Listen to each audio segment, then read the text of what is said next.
We're going to get back to the job numbers in a minute and talk about them. But first, let's bring in the lead prosecutor in the George Floyd case, Minnesota Attorney General Keith Ellison.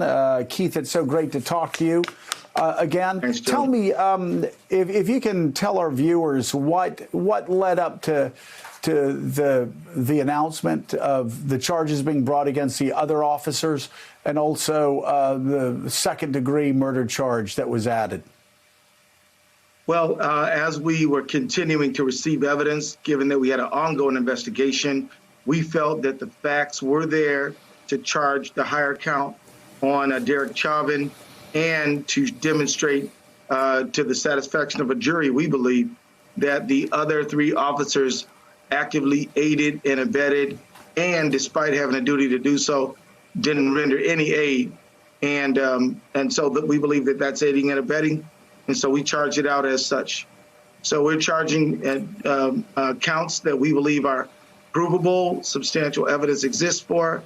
And so that's what we arrived at. I was struck by your cautious tone when you were speaking not only to the people of Minnesota, but also to the nation. You explained that, yes, you've got the tape, but you have to be cautious. You need to move forward deliberately because you certainly have seen, as have all of us have seen, cases like the Freddie Gray case, where I believed at the time police rushed our prosecutors rushed quickly, threw some charges down to calm people in the streets, and then weren't able to follow up on the charges. You seem to be taking this in a very deliberate manner. Explain.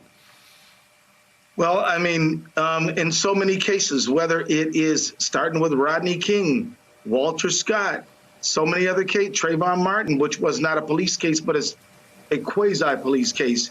You know, the defense attorneys were able to break one link of the prosecutorial chain, and the jury bought it. I mean, let's just be honest. We're all kind of raised to believe, police, even though we know that their police officers are members of the human race and subject to what everybody else is subject to, good and bad. And so, but we do sort of just culturally think that we should trust them. And so that is a factor for the jury. We don't want people to distrust them, but we don't want people to give them any higher credibility than they do another person who's equally credible. But we're raised a certain kind of way, and that presents a factor. The fact is that nobody's above the law, nobody's beneath the law, and we got to make sure that this case is tight at every single link in that chain. Attorney General Ellison, it's Willie Geist. Good to talk to you this morning. For the layman watching and considering the charges that you've brought against Officer Chauvin, what is the distinction to you between third-degree murder and the upgraded charge of second-degree murder? Why did you see fit to move that up? Because we believe that he intentionally assaulted George Floyd as opposed to just did a depraved heart, crazy, outrageous act and then unintentionally killed him. We believe he intentionally committed a felony against George Floyd, and that resulted in death, intended or not. So, and so that is the distinction.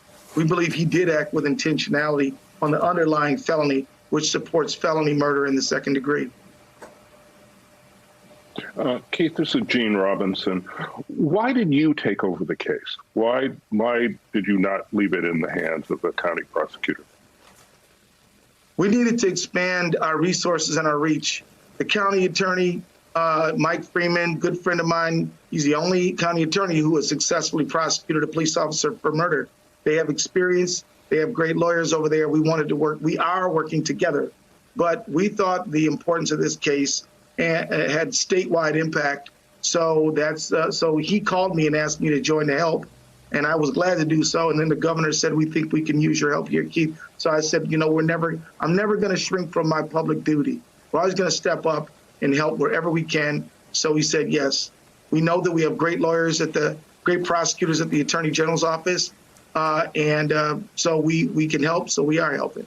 We're also operating in parallel with the U.S. Attorney, Erica McDonald, who's a great partner, and they're doing a color of law investigation civil rights investigation. So, as Erica likes to say, one team, one goal, one mission, and we're in pursuit of justice.